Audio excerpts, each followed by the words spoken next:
जय माँ सरस्वती। नमस्कार। I welcome you all to the setup knowledge. मैं सौरभ मिश्रा संगम नगरी से आपका हार्दिक स्वागत और अभिनंदन करता हूँ। लम्हा लम्हा मुस्कुराएंगे, खुद से वादा है, हमारी ख्वाहिशें थोड़ी से कहीं ज़्यादा है। इसी के साथ सेशन को शुरू करते हैं। ये पॉलिटी का मास्टर वीडियो है, टू द लेक्चर सीरीज़ है। ये सेकेंड पार्ट है। अगर आपने फर्स्ट पार्ट ना देखा है तो देख लीजिएगा। आप यहाँ तक आए हैं तो स्किप मत करिएगा, वीडियो अंत तक देखिएगा। ज़्यादा लंबा वीडियो नहीं होगा, 18 से 20 मिनट का होगा बस। और ये फैक्चुअल वीडियो है। इसको देखने के बाद आप वनडे एग्जाम से लेकर के यूपीएससी तक के क्वेश्चन अटेम्प्ट कर लेंगे। और ये यूपीपीसीएस आरओ के लिए रामबाण वीडियो है। साथ ही साथ BPSC, RPSC, UPSC, IAS, railway से टीचिंग और जितने भी एग्जाम्स हैं पॉलिटी के लिए मास्टर वीडियो है। तो चलिए बिना देर के सेशन पे चलते हैं। 1858 से लेकर 1947 तक भारत में क्राउन के शासन के अंतर्गत शासन किया जाता है। इसके पहले ईस्ट इंडिया कंपनी का शासन था। अब क्राउन सीधे अपने अधिकार में लेता है भारत को। तो उस समय वहाँ के प्रधानमंत्री थे लॉर्ड पामस्टन, और उन्होंने 12 फरवरी 1858 को दोहरे शासन के दोषों को दूर करने के लिए एक विधेयक अपने संसद में, इंग्लैंड की संसद में पारित किया। और कुछ कारणों से क्या होता है, उनको त्यागपत्र देना पड़ जाता है। बाद में लॉर्ड डर्बी प्रधानमंत्री बने और ये विधेयक, पहला विधेयक 2 अगस्त 1858 को महारानी विक्टोरिया के साइन से पारित भी हो गया। इस विधेयक में यह कहा गया कि ये भारत में जो शासन होगा डायरेक्ट क्राउन के अंतर्गत होगा, यानी डायरेक्ट इंग्लैंड का जो क्राउन है, ताज है, सम्राट है, वहाँ के अंडर होगा, ये ईस्ट इंडिया कंपनी के अंडर नहीं होगा। और ये जो अधिनियम है, इससे उन्होंने क्या कहा, act for the better government of India. पूछा जाता है act for the better government of India किस शासन अधिनियम को कहा गया, तो 1858 वाले को कहा गया। और फिर इसके थ्रू क्या होता है, डायरेक्ट सम्राट का शासन आ जाता है, यानी सम्राट का शासन या क्राउन का शासन, यानी ताज के अधीन शासन। तीनों नाम समझ लीजिए। फैक्चुअल लिखा हूँ, ज़्यादा ढेर सारा फालतू बातें नहीं लिखा हूँ, तो आप वीडियो बने रहिएगा। सम्राट का शासन, क्राउन का शासन और ताज के अधीन शासन। और इस शासन में क्या होता है, जो शासन व्यवस्था होता है, ये 15 सदस्यीय परिषद को सौंप दिया जाता है। और जो इसका अध्यक्ष होता है वो संयुक्त राज्य सचिव कहा जाता है या भारत का राज्य सचिव कहा जाता है। और यह ब्रिटिश संसद और ब्रिटिश मंत्रिमंडल का सदस्य होता है, यानी जो ब्रिटिश संसद और ब्रिटिश मंत्रिमंडल का सदस्य होता था वही संयुक्त राज्य सचिव या भारत का राज्य सचिव कहा जाता था। और पहला भारत का राज्य सचिव कौन बना, ये पेपर में पूछा जाता है, Charles Wood. Charles Wood Bharat का पहला भारत सचिव था, यानी भारत का पहला भारत सचिव था।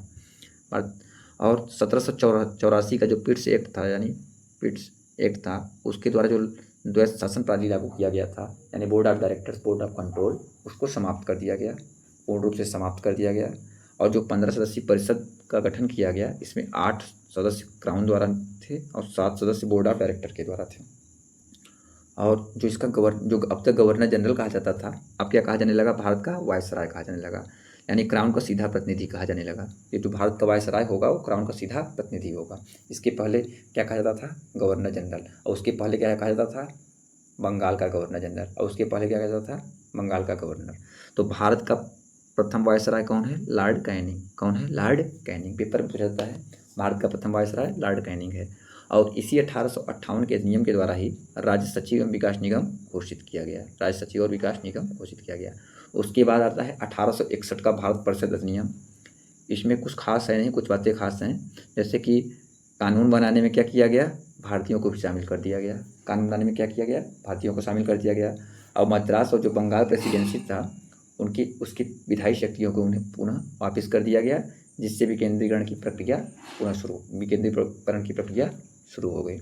और इसे अंग्रेजों ने क्या कहा पता है, सहयोग की नीति, उदार निरंकुशता कहा, जबकि ऐसा कुछ नीति तो वगैरह था नहीं, सिर्फ इनका प्रोपेगेंडा था, फर्जी बातें थी। लेकिन इन्होंने क्या कहा, सहयोग की नीति और उदार निरंकुशता कहा। और वायसराय को आपातकाल में, यहाँ आपातकाल होगा, टाइपिंग मिस्टेक है, वायसराय को आपातकाल में अध्यादेश जारी करने के लिए अधिकृत किया गया, और जो अधिकतम 6 माह तक प्रभावित किया जा सकता है। आप वीडियो को अच्छे से देखिएगा, एमसीक्यू देखिएगा, आराम से कर लेंगे। हमने एमसीक्यू भी लिया है, जितने भी स्टेटिस्टिक्स के आए हुए हैं, तो आप वीडियो पे अंत तक बने रहिएगा, इससे आप बहुत कुछ सीखने को मिलेगा। फिर आता है 1873 का अधिनियम। 1873 का अधिनियम में कुछ खास नहीं है, पेपर में ये नहीं पूछा जाता, लेकिन एक चीज़ इससे पूछा जाता है, ईस्ट इंडिया कंपनी को किसी भी समय भंग किया जा सकता है, यही कहा गया था। बस पूछ लेता है कि ईस्ट इंडिया कंपनी को भंग कब किया गया, 1 जनवरी 1884 को ईस्ट इंडिया कंपनी को भंग कर दिया गया। EIC मतलब ईस्ट इंडिया कंपनी, EIC यानी east India company, east India company को भंग कर दिया गया। उसके बाद आता है 1892 का भारत शासन परिषद अधिनियम। इससे पूछा जाता है, बहुत कई बार पूछा गया है सवाल। तो इससे क्या होता है, अप्रत्यक्ष चुनाव प्रणाली की शुरुआत होती है। अप्रत्यक्ष चुनाव प्रणाली की शुरुआत किस अधिनियम से होती है, 1892 वाले से। और भारतीय सदस्यों को वार्षिक बजट पर बहस करने का अधिकार दे दिया गया। पूछा जाता है कौन से अधिनियम के द्वारा भारतीय सदस्यों को बजट पर बहस करने का अधिकार दिया गया, तो आपका 1892 के भारत शासन परिषद अधिनियम के द्वारा भारतीय सदस्यों को वार्षिक बजट पर बहस करने का अधिकार दिया गया। उसके बाद आता है 1909 का भारत परिषद अधिनियम, जिसे मॉडले-मिंटो सुधार के नाम से भी जाना जाता है। इसे मॉडले-मिंटो सुधार भी कहते हैं या भारत परिषद अधिनियम 1919 भी कहते हैं। तो इसकी प्रमुख बातें, प्रमुख फैक्ट क्या हैं? सबसे पहला ये होता है कि पहली बार चुनाव का प्रावधान की बात किया गया इसमें। दूसरा, पृथक निर्वाचक मंडल का निर्माण किया गया। पूछा जाता है कि कौन से अधिनियम में पृथक निर्वाचक मंडल का निर्माण किया गया? 1909 में। और मुस्लिमों के लिए किया गया था, सिर्फ मुस्लिमों के लिए पृथक निर्वाचक मंडल का निर्माण किया गया था। यानी इसका मतलब ये होगा कि मुस्लिम केवल मुस्लिम के लिए ही वोट कर सकते हैं, अदर रिलीजन को नहीं कर सकते, अदर धर्म वालों को नहीं कर सकते हैं। और जो लॉर्ड मिंटो था, इसे सांप्रदायिक प्रतिनिधित्व का जन्मदाता माना जाता है। लॉर्ड मिंटो क्या माना जाता है? सांप्रदायिक प्रतिनिधित्व का जन्मदाता, क्योंकि इसने सांप्रदायिकता से बांटा है। अब जैसे पृथक निर्वाचक मंडल का निर्माण कर दिया गया तो हिंदू मुस्लिम को डिवाइड करने का कार्य कर दिया इसने। और केंद्रीय परिषद में, विधान परिषद में सदस्यों की संख्या 16 थी, उसको बढ़ाकर कितना कर दिया गया? 60 कर दिया गया। फैक्ट है, रट लीजिएगा। जो रेड या किसी अन्य कलर से हैं उनको उन पे फोकस करिएगा, रट लीजिएगा, बाकी PDF टेलीग्राम पर मिल जाएगा। और पहली बार वायसराय की कार्यकारी परिषद में एक भारतीय की नियुक्ति की गई। वो भारतीय कौन थे? आपके सत्येंद्र प्रसाद सिन्हा जी थे। फिर आता है आपका भारत शासन अधिनियम 1919। भारत शासन अधिनियम 1919, इससे भी क्वेश्चंस बहुत पूछे जाते हैं, बार बार पूछे जाते हैं, चाहे कोई भी एग्जाम हो। और UPSC ROR में तो कन्फर्म है पूछा जाएगा, BPSC में भी। इसे मॉन्टेग्यू चेम्सफोर्ड के नाम से जाना जाता है। पूछा जाता है मॉन्टेग्यू चेम्सफोर्ड सुधार भी पूछा जाता है। और या भारत शासन अधिनियम 1919, इसका ऑब्जेक्टिव यानी उद्देश्य क्या था? भारत में एक उत्तरदायी शासन की स्थापना। इसका उद्देश्य क्या था? भारत में एक उत्तरदायी शासन की स्थापना। और पहली बार प्रत्यक्ष चुनाव प्रणाली को अपनाया गया। क्या होता है? अभी तक अप्रत्यक्ष की बात 1892 में किया गया, चुनाव का प्रावधान 1909 में किया गया। उसके बाद क्या होता है? प्रत्यक्ष चुनाव प्रणाली को अपनाया गया।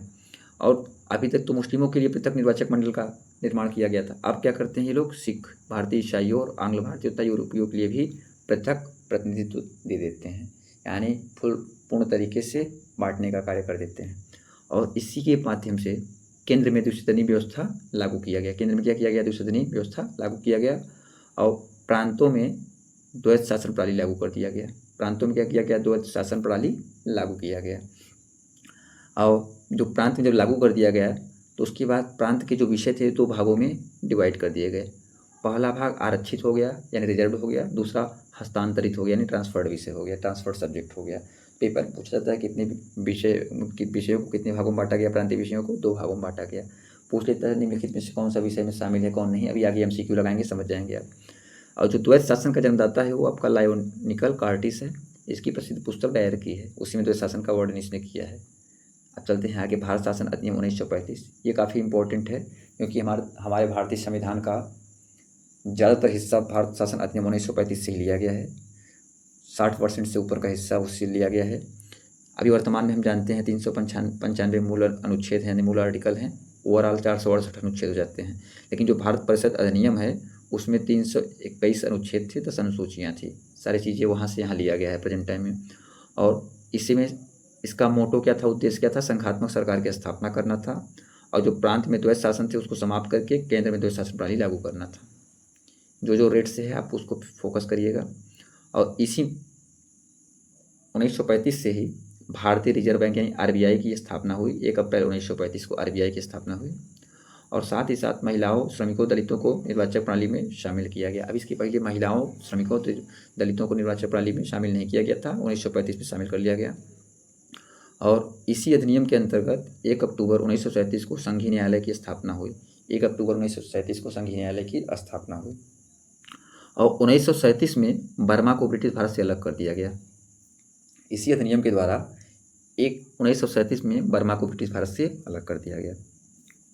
और इसी अधिनियम के द्वारा 2 नए प्रांत सिंध और उड़ीसा का निर्माण किया गया और कुछ प्रांतों में द्विसदनात्मक व्यवस्था लागू किया गया। तो यह आपका 1935 हुआ। अब आते हैं भारतीय स्वतंत्रता अधिनियम 1947, जहाँ से हमें आज़ादी मिलती है।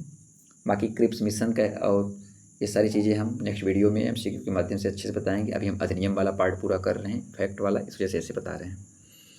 तो प्रधानमंत्री क्लीमेंट एटली हो गए, टाइपिंग मिस्टेक है, क्लीमेंट एटली द्वारा माउंटबेटन योजना के अनुसार भारतीय स्वतंत्रता विधेयक 4 जुलाई 1947 को हाउस ऑफ कॉमन्स में पेश किया गया। अब पूछा जाता है माउंटबेटन योजना कब आया? 3 जून 1947 को। और हाउस ऑफ कॉमन्स द्वारा 15 जुलाई 1947 को पास किया गया और उसके अगले दिन हाउस ऑफ लॉर्ड्स द्वारा पारित किया गया। जैसे हमारे यहाँ है नहीं राज्यसभा लोकसभा, ऐसे वहाँ पे क्या है House of Lords, House of Commons. तो 15 जुलाई 1947 को पास किया गया और उसके अगले दिन हाउस ऑफ लॉर्ड्स के द्वारा भी पारित किया गया और 18 जुलाई 1947 को ये अधिनियम स्वीकृत मिलता है इसे। और इस अधिनियम के द्वारा ये कहा जाता है कि 2 डोमिनियन स्टेट्स भारत एवं पाकिस्तान की स्थापना होगी और दोनों के लिए अलग अलग गवर्नर जनरल होंगे। दोनों के लिए क्या होंगे? अलग अलग गवर्नर जनरल होंगे। और इसी 1947 अधिनियम के द्वारा ही 15 अगस्त 1947 को भारत को स्वतंत्र एवं संप्रभु राष्ट्र घोषित कर दिया गया। तो ये आपके अधिनियम हो गए, एक्ट हो गए, यानी जो हिस्टोरिकल बैकग्राउंड्स, भारतीय संविधान का संवैधानिक विकास यहाँ से समाप्त होता है। और चलिए हम एमसीक्यू देख लेते हैं, इससे आपका रिवीजन भी हो जाएगा। और हमने लिखा भी है कि ये एमसीक्यू कौन सी परीक्षा में आए हुए हैं, आप इनको देख करके आराम से कर सकते हैं, मतलब बिना किसी भी दिक्कत के। आप अगर ये देखते हैं पूरा तो आप आराम से कर सकते हैं और आपका रिवीजन भी हो जाएगा और साथ ही साथ आप जान भी जाएंगे कि पेपर का लेवल कैसा आता है। फैक्ट वीडियो देखने के बाद हम कितनी आसानी से कर लेते हैं। चलिए पहले क्वेश्चन की ओर चलते हैं। निम्नलिखित में से किस अधिनियम के अंतर्गत भारतीय विधान परिषद को बजट पर बहस करने की शक्ति प्राप्त हुई? ये यूपीपीसीएस में आया हुआ क्वेश्चन है 2003 में। तो अब भारतीय परिषद अधिनियम 1861, भारतीय परिषद अधिनियम 1892, भारतीय परिषद अधिनियम 1909, भारत शासन अधिनियम 1919। तो अभी हमने पढ़ा था भारतीयों को बजट करने की शक्ति यानी अधिकार दिया गया 1892 में, यानी विकल्प बी सही है। देखिए फैक्ट का इतना फ़ायदा है, फैक्ट पढ़ने के बाद आराम से क्वेश्चन कर लेंगे। अभी देखिए आगे देखिएगा आपका उत्तर भी। दूसरा देखिए, दूसरा क्या कर रहा है? ब्रिटिश भारत में सांप्रदायिक प्रतिनिधित्व की व्यवस्था निम्नलिखित में से किस अधिनियम द्वारा की गई? भारतीय काउंसिल अधिनियम 1892, काउंसिल अंग्रेजी है, घबराइएगा मत, सब वही चीज़ें हैं। मार्ले मिंटो सुधार 1909, मॉन्टेग्यू चेम्सफोर्ड सुधार 1919, भारत सरकार अधिनियम 1935। देखिए अभी हमने पढ़ा कि सांप्रदायिक प्रतिनिधित्व की शुरुआत कब किया गया? पहले मार्ले मिंटो सुधार यानी 1909 अधिनियम में किया गया, जिसमें मुस्लिमों के लिए अलग निर्वाचक मंडल की व्यवस्था की गई। चलिए आगे चलते हैं, देखते हैं तीसरा देखते हैं। 1909 का अधिनियम संबंधित था। देखिए एमपीपीसीएस 2017 में आया हुआ क्वेश्चन है, आप देखिएगा सारे क्वेश्चन आप कर लेंगे अगर आप उसको अच्छे से देखे होंगे।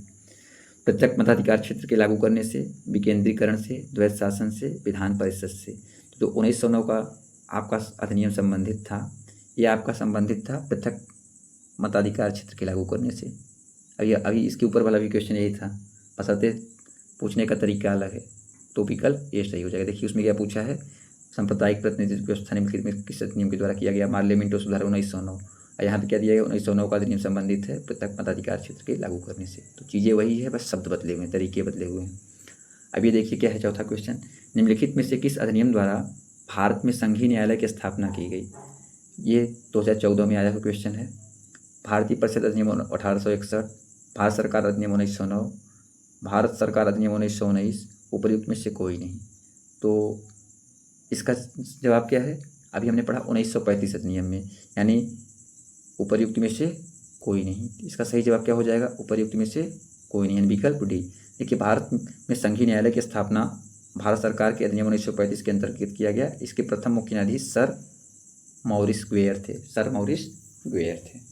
चलिए आगे देखते हैं। भारत का संघीय न्यायालय निम्नलिखित में से किस वर्ष में स्थापित किया गया? देखिए इससे फिर क्वेश्चन पूछा गया है, ये 2015 में पूछा गया है। 1935, 1937, 1946, 1947। अब देखिए इसमें क्या पूछा गया है कि संघीय न्यायालय की स्थापना कब किया गया है? किस अधिनियम से नहीं पूछा गया है, कब किया गया है। तो हमने अभी कुछ देर पहले ही बताया था कब किया गया है, 1 अक्टूबर 1937 को। तो विकल्प बी सही हो जाएगा। और किस अधिनियम से किया गया है? तब 1935 होता। चलिए आगे चलते हैं। केंद्र में द्वैध शासन किस अधिनियम के अंतर्गत स्थापित किया गया? 1909 के अधिनियम के अंतर्गत, भारत सरकार अधिनियम 1919 के अंतर्गत, भारत सरकार अधिनियम 1935 के अंतर्गत, भारत स्वतंत्रता अधिनियम 1947 के अंतर्गत। तो केंद्र में द्वैध शासन आपका लागू किया गया भारत सरकार अधिनियम 1935 के अंतर्गत। अब इसके पहले ही हमने बताया कि प्रांतों में समाप्त करके केंद्र में लागू किया गया। ये आपका 2008 में पूछा गया है क्वेश्चन। चलिए आगे बढ़ते हैं। निम्नलिखित में से किस अधिनियम ने केंद्र में द्वैध शासन प्रणाली को स्थापित किया? देखिए फिर वही क्वेश्चन आया है, तरीका अलग है। ये यूपीएससी आरआई में पूछा गया है। तो किस अधिनियम के द्वारा किया गया? भारत शासन अधिनियम 1935, भारत शासन अधिनियम 1919, भारत परिषद अधिनियम 1909, भारत परिषद अधिनियम 1892। ये किसके द्वारा पूछा गया? भारत शासन अधिनियम 1935 के द्वारा किया गया। चलिए आगे चलते हैं। ये देखिए यूपीएससी आईएएस भी 2012 में आया हुआ क्वेश्चन है और इसको भी आप आसानी से कर लेंगे क्योंकि फैक्ट में सारी चीज़ें हमने इंक्लूड किया है, शामिल किया है।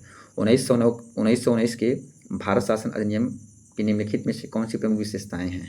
पूछा है विशेषताएँ। देखिए, प्रांतों की कार्यकारिणी सरकार में द्वैध शासन की व्यवस्था, मुसलमानों के लिए पृथक सांप्रदायिक निर्वाचक मंडल व्यवस्था, केंद्र द्वारा प्रांतों को विधायिनी शक्ति का हस्तांतरण। अब निम्नलिखित के आधार पर सही उत्तर चुनिए। केवल 1, 2, 3, 1 और 3, 1, 2, 3। अब देखिए, मुसलमानों के लिए जो पृथक निर्वाचक प्रणाली है ये 1909 से शुरू किया गया। किससे शुरू किया गया? 1909 से। इसमें 1919 से तो होगा नहीं। सिखों, यूरोपियों और ईसाइयों और आंग्ल भारतीयों के लिए 1919 में किया गया। मुसलमानों के लिए कब किया गया? 1909 में। तो 2 तो होगा नहीं, तो इसमें भी 2 है, इसमें भी 2 है, ये तो गड़बड़ हो गया, तो ये दोनों होंगे नहीं। अब बचता है ए और सी। देखिए इसमें से क्या होगा? प्रांतों की कार्यकारिणी सरकार में द्वैध शासन व्यवस्था, ये बिल्कुल सही है। अब एक विषय यह देखिए, तीसरा एक आलोचा है। तीसरा देख लीजिए, केंद्र द्वारा प्रांतों को विधायी शक्ति का हस्तांतरण निम्नलिखित किया गया। बिल्कुल, हमने बताया ना कि दो विषयों में बांटा गया। विधायी शक्ति का हस्तांतरण भी किया गया। 1 और 3 यानी विकल्प सी सही है। क्या है? विकल्प सी सही है। चलिए आगे बढ़ते हैं। देखिए ये भी इस 2017 में आया क्वेश्चन है। भारतीय इतिहास के संबंध में द्वैध शासन यानी डायरकी का सिद्धांत किसे निर्दिष्ट करता है? डायरकी का सिद्धांत किसे निर्दिष्ट करता है? केंद्रीय विधानमंडल का 2 सदनों में विभाजन, 2 सरकारों अर्थात केंद्रीय और राज्य सरकारों किसका शुरू किया जाना, 2 शासक समुच्चय, एक लंदन और दूसरे दिल्ली में होना, प्रांतों में प्रत्यायोजित विषयों का 2 प्रवर्गों में विभाजन। तो इसका क्या होगा? प्रांतों का प्रत्यायोजित विषयों का 2 वर्गों में विभाजन।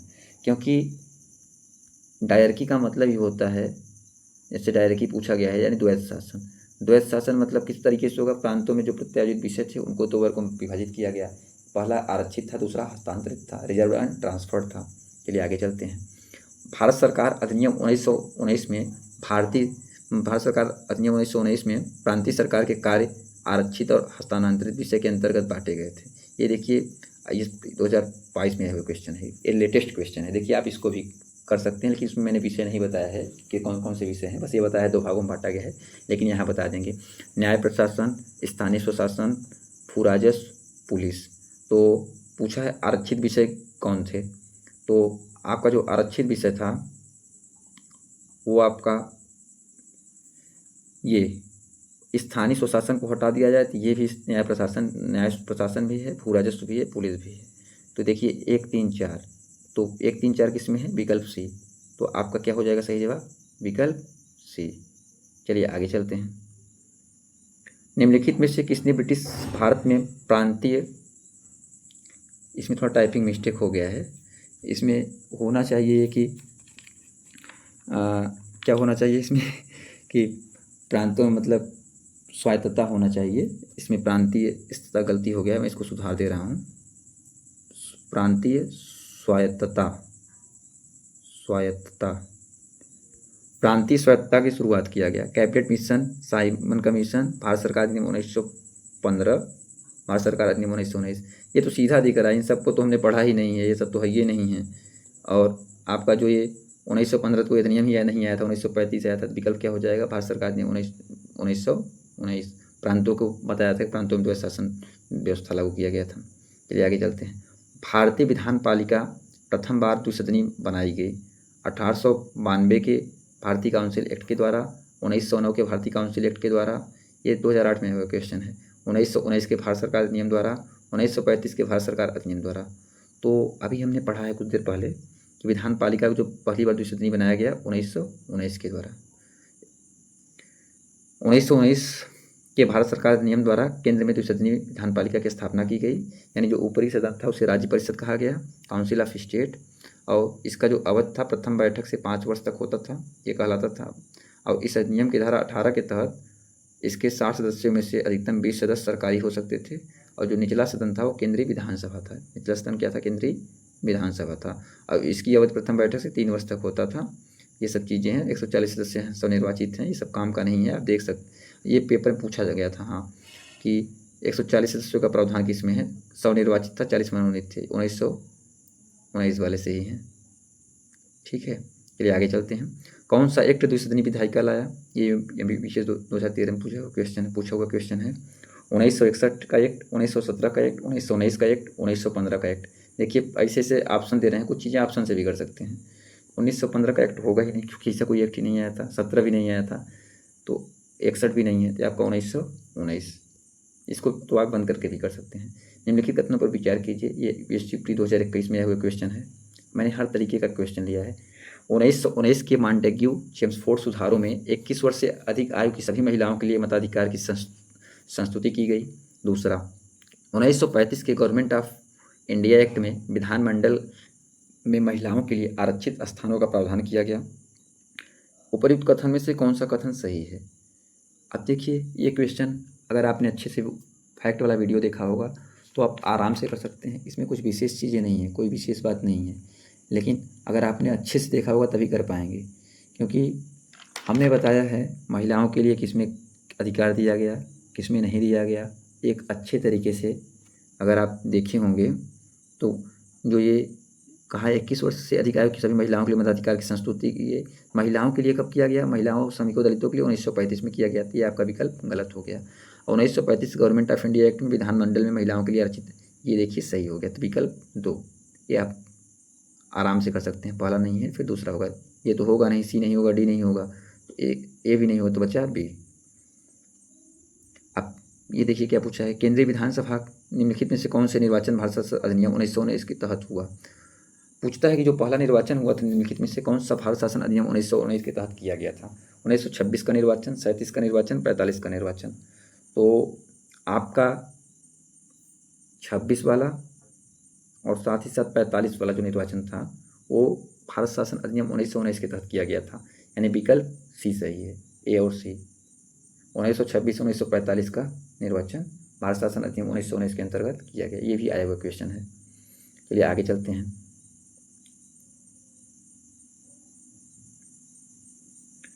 निम्नलिखित में से एक भारत शासन सरकार अधिनियम 1935 की मुख्य विशेषताओं में से नहीं थी। इस अधिनियम में अखिल भारतीय महासंघ का प्रावधान था। अवशिष्ट विषय प्रांतीय विधायिकाओं को आवंटित किए गए थे। यह प्रांतीय स्वायत्तता के सूत्रपात का संकेत था। इसने प्रांतीय स्तर पर द्वैध शासन प्रणाली को समाप्त कर केंद्र में लागू किया गया। देखिए पूछा है नहीं है, नहीं है वो हाँ में आराम से पढ़िएगा। आपका ये भी है, सही है। अखिल भारतीय महासंघ का स्थापना किया गया, बिल्कुल किया गया। प्रांतीय स्वायत्तता का सूत्रपात का संकेत था, ये भी सही है, विशेषता है। इसने प्रांत के द्वैध शासन प्रणाली को समाप्त कर दिया, केंद्र में लागू किया गया, ये भी सही है। लेकिन जो प्रांतीय विधायिकाओं का आवंटित किया गया ये 1919 से है, तो इसका सही जवाब क्या हो जाएगा? विकल्प बी। चलिए आगे चलते हैं।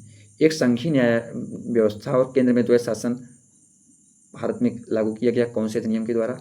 ये 2013 में आया हुआ क्वेश्चन है। 1909, 1919, 1935। तो ये आपका 1935 के अधिनियम के अंतर्गत लाया गया।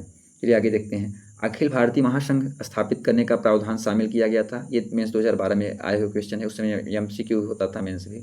भारत सरकार अधिनियम 1935 में, अगस्त प्रस्ताव 1940 में, भारत सरकार अधिनियम 1919 में, कैबिनेट मिशन प्रस्ताव 1946 में। इसका सही जवाब हो जाएगा भारतीय संघ वाला महासंघ, भारत सरकार अधिनियम 1935 में। चलिए आगे बढ़ते हैं। निम्नलिखित में से किस एक अधिनियम ने भारत में संघीय शासन की व्यवस्था दी? देखिए तरीका संघीय से ही पूछ रहा है, संघीय न्यायालय, संघीय शासन, संघीय व्यवस्था, लेकिन तरीका बस शब्द अलग अलग हैं। शब्द को पकड़िएगा। ये यूपी, यूडीए, एलडीए प्री 2010 में पूछा गया था। इसे ही पहले आरओ कहते थे, अब आरओ यारो कहा गया है, उसमें यूडीए एलडीए कहा जाता था। भारत सरकार अधिनियम 1909, भारत सरकार अधिनियम 1919, भारत सरकार अधिनियम 1935, भारत स्वाधीनता अधिनियम 1947। इसका सही जवाब हो जाएगा भारत सरकार अधिनियम 1935 के द्वारा भारतीय संघीय शासन व्यवस्था किया गया। और फिर अगला क्वेश्चन है 1935 के अधिनियम द्वारा स्थापित संघ में अवशेष शक्तियाँ किसको दी गई थी? ये यूपीएससी मेंस 2008 में आया है, साथ ही साथ यूपी 2018 में भी आया है। तो अवशेष शक्तियाँ किससे दी गई? संघीय विधान पालिका को, प्रांतीय विधानमंडल को, गवर्नर जनरल को, प्रांतीय गवर्नर को। तो शक्तियाँ जो दी गई आपके गवर्नर जनरल को दिया गया। किसको दिया गया? गवर्नर जनरल को दिया गया। चलिए आगे चलते हैं। निम्नलिखित में से किस अधिनियम के फलस्वरूप बर्मा भारत से अलग हुआ? अभी देखिए कुछ देर जब पढ़ा रहे थे तो बताए थे, अगर आपको याद होगा, Indian council act 1909, government of India act 1919, government of India act 1935, Indian independence act 1947। तो ये 1935 के एक्ट के द्वारा हुआ।